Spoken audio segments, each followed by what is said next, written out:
Hello, I'm Nia. Did you try knocking on my window? I must have missed you. I've been listening to my Milius. So what kind of die are you looking for? Could this be the malicious entity? Perhaps it's wise to go along with this masquerade for now. Then how did you get inside? By the south entrance? You know what? It doesn't even matter. What matters is that you're finally here. Let's talk dice. Did you have something specific in mind?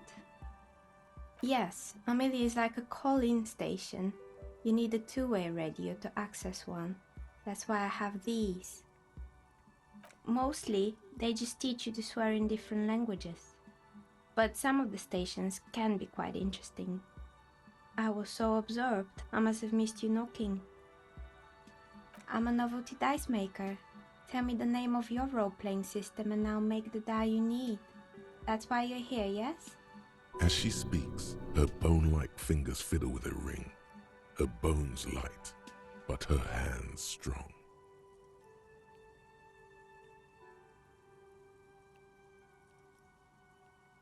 Answers? How strange. These days people only come to me for dice and role-playing games. I'm not sure how helpful I'll be, but go ahead and ask. This person means you or no one else. Absolutely no harm. She will answer freely and honestly. How did I become one? It was a business decision. I was a regular jeweler at first, but that's an unfocused field with too much competition. Some of my friends were role players.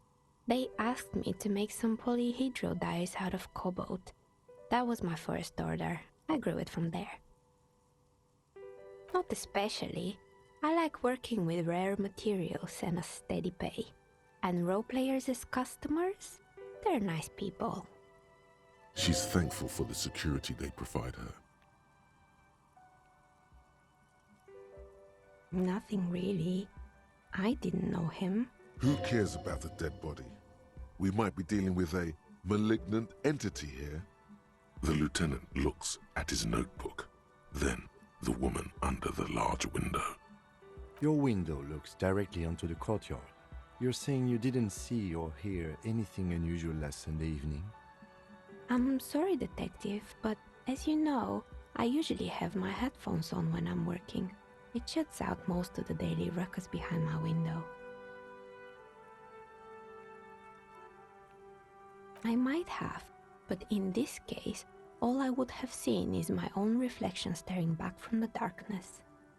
It's really hard to make anything out in the yard when it's dark outside. Besides, I rarely get up to look out the window when I'm in the zone. Well, there's always something going on in the Whirling's backyard.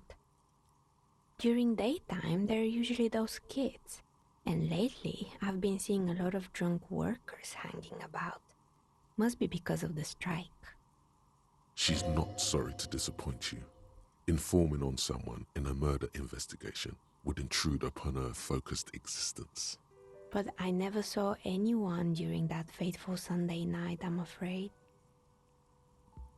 It's an odd profession, making dice for people, but I like it, and I prefer doing this to sitting at home. She nods. Anything else, officer? We're inside the chimney of an old central furnace. It's strange, I know. But when I arrived here, all the other rooms were taken, so I had to build myself a makeshift home. Besides, I don't really have to pay any rent here, so that's a plus. Plaisance was right. There's an entity living in the chimney. You should ask her about the curse. Creative. When she arrived here, there was no room anywhere else. She must have known the other businesses. More or less. Are you interested in anyone specific? Yes, I think it was called Androgynous Orlando or something similar. They weren't a big hit around here. Turns out that working class men don't like genderless haircuts. They're scared of that word. You wouldn't like it either. The others would laugh at you.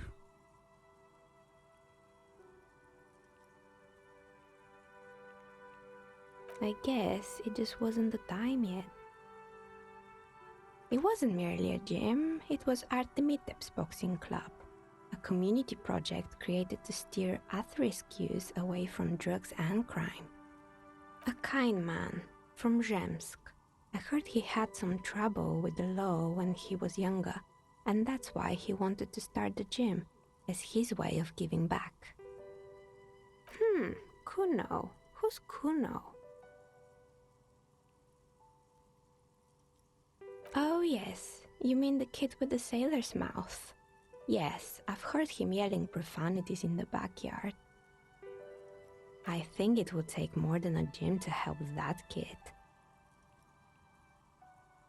It didn't. If anything, it made the youth situation in Martinez even worse. At some point, someone started a rumor that the punching bag downstairs was full of amphetamines. Eventually, the coalition took away the funding and the club went bankrupt. This was a few years ago. It's gotten much more peaceful around the plaza ever since. There used to be a fashion atelier here, but I have forgotten the head designer's name.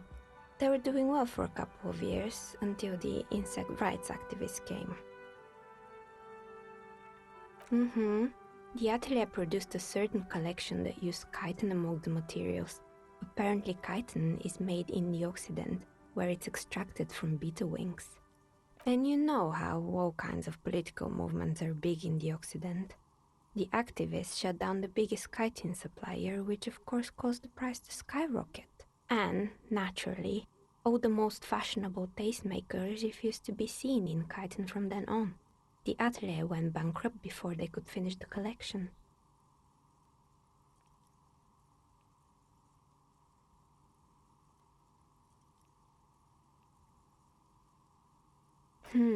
Really? Anyway. Poor guy. Suddenly, you get a feeling that insects are important to the case somehow. It's hard to say why. You mean Mr. Fabron, the taxidermist? No, he mostly just did drugs. Anything else? Oh, this one's a mess. There used to be a company that promised to repair windows 24 hours a day. What could go wrong with this one, right? Turns out, the business was actually set up as a front for an illicit group that was producing snuff medias. Who would have guessed? And they never cleaned up the debris either. Now it's just littering the hallway and I have no idea how to get rid of it on my own. It's a sub-Rosa radio station that broadcasts real murders with real victims. Some people pay good money to get off on it. Don't worry, the ICP has a separate division that deals exclusively with unlicensed sub-Roses. This isn't our problem. Good luck with that. It's not easy catching those perpetrators. Fortress Accident, the radio game studio. She liked them. They were an interesting bunch. We talked about role-playing systems every now and then. Once, I even saw two of them get into fisticuffs over Wirral. They certainly took their work very seriously, even if they seemed to be chronically liberal with their schedules. The usual, they ran out of money and couldn't get the project done on time. Well, I did hear them talking at times. They seemed to believe they were historical individuals on some grand quest. Yes, but when the money started to run out, they just began to complain a lot about capitalism. You know, how the markets are rigged to keep out new businesses and so on. In the end, they just didn't get it done. They didn't have enough willpower to produce something truly historic, and to show up to work on time. She's right. Showing up to work on time is important.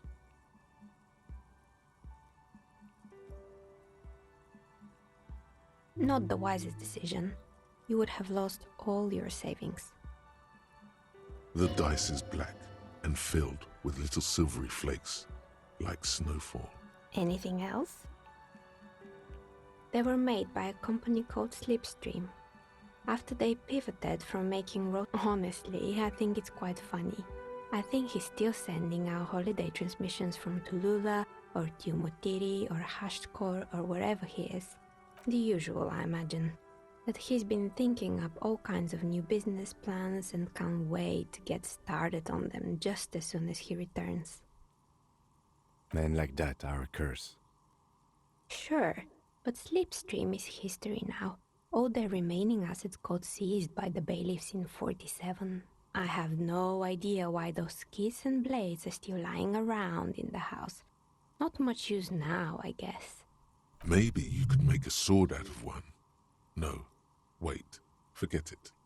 It would take too long. Oh boy, the fabled Revachol ICT. You're in for a treat here. The place was owned by two guys who had some rather innovative ideas about marketing. The bear was one of them. Now ask me about their other ideas. There was really just one, and it involved picking out the prettiest girls in the neighborhood and paying them 20 cents per hour to man the booth. And by man the booth, I mean slump behind the counter with a face that could maim you if you ever dared to disturb their bored magazine browsing. Sounds like she really didn't like those girls. Fritta does the same thing.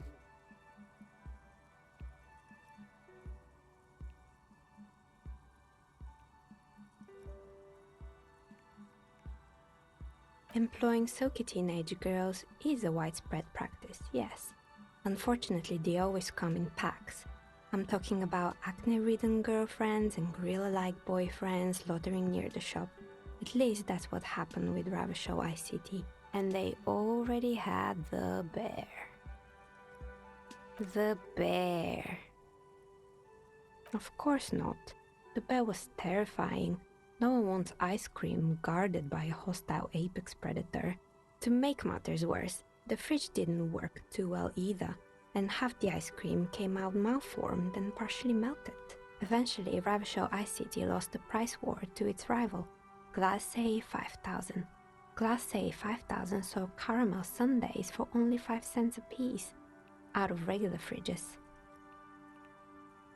Maybe, because the taxidermist who made that bear definitely wasn't. He said that the bear was his vision beast. He said he met his vision beast while high on desiccants. Called it Megatherion. Scary, but cool. Megatherion, a mega wild beast.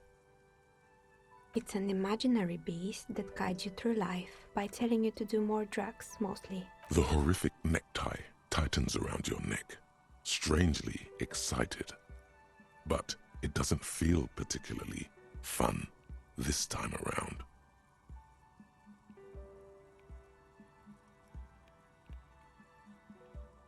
I don't, officer. You should stay away from drugs and Vision Beast. Anyway, now you know the story of the fallen ice cream empire. Outside it's light. Anything else? Another failed business, perhaps? I've been here for Oh, right. I think none of those doorbells work, including mine. That's right. I haven't even written my name there. As I said, it's quite useless right now. It doesn't work yet. You could say so. Both houses were built at the same time and under the East Delta Commerce Center project. That explains why you can call the whirling from the intercom, albeit I doubt that anyone responds. If the whirling is part of the same building, then it's part of the doomed commercial area. The darkness of this place is there, too. Right. It used to be a gaming arcade. This is an ancient failure. Before my advice, don't base your business on a fad. Hypnotism, fluorography, trick-track, especially pinball. Agreed. Pinball is the worst. His disdain for pinball could not be clearer. It can't be true. They don't work here anymore. They've been gone for years. Are you sure it was Slipstream SEA? Was it a woman? Maybe it was Plaisance from the bookstore. Tricentennial Electrics? It used to be a major electric company 100 years ago. Are you sure it wasn't just some kids playing a prank on you? No, It was something else. It was eerie. Pranks can be eerie. Oh, the kids these days. We were just one of them, and now they're terrorizing us. No, why would Slipstream SEA have a 100-year-old recording as their doorbell message? Doesn't make any sense. I'm still convinced it was nothing more than some elaborate prank. My money is on electrical anomaly. I've heard of these, especially in an old building like this. Sure, I'm listening. I'm pretty sure it still doesn't work, but sure, I'm listening. Good. I hope it clarified things a bit. What else? I've heard the stories, but I don't think those stories are true.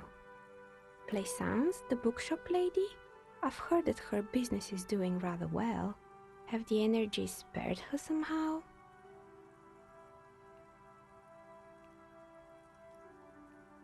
Alright, but it's not just the bookstore that's still up and running.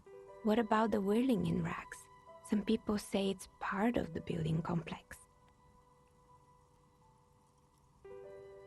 And then there is me. I've been here for 14 years, selling novelty dice to role-playing enthusiasts. Not exactly a million-real business idea, yet somehow I've survived despite the talk of malicious energies. Strange, isn't it? It's because she's in cahoots with the demons.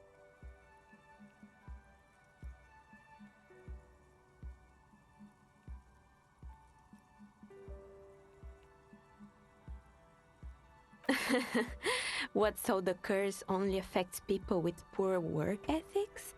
What you're describing isn't a curse, it's capitalism. The jig is up. The she-demon knows you've uncovered her true identity. Time has come to face the source. Fear not, for the forces of the universe are supporting you in this psychic quest.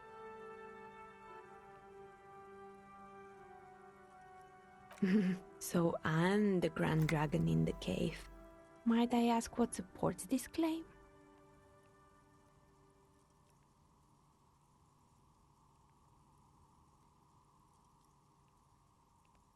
Ethereal?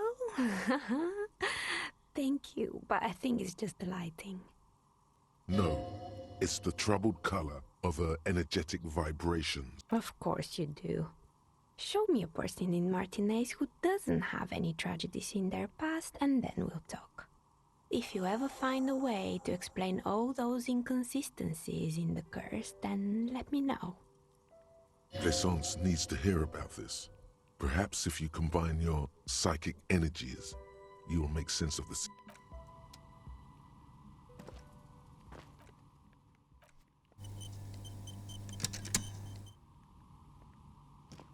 Oh, it's you again. Are you looking? Of course. Tell me what you have in mind.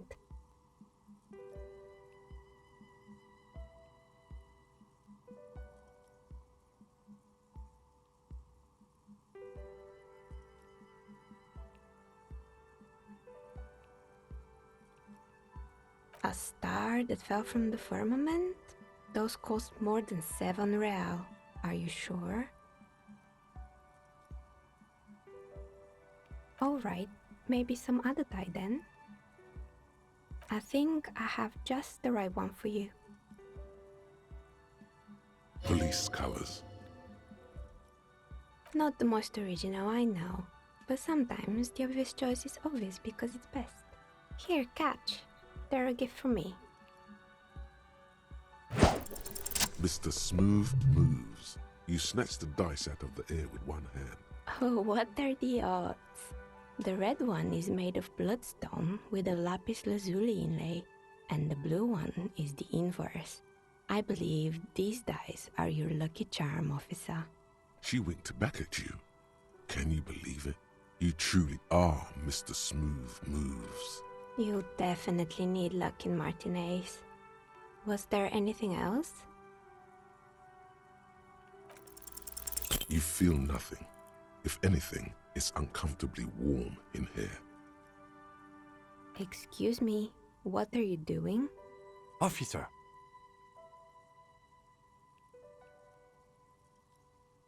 And why would you do that? And what technique is that? Miss, I apologize for my colleague's behavior. He is still recovering from an unusual medical episode. Officer, this isn't how mature adults deal with their feelings. Now you feel something. The cold damp of shame washing over you.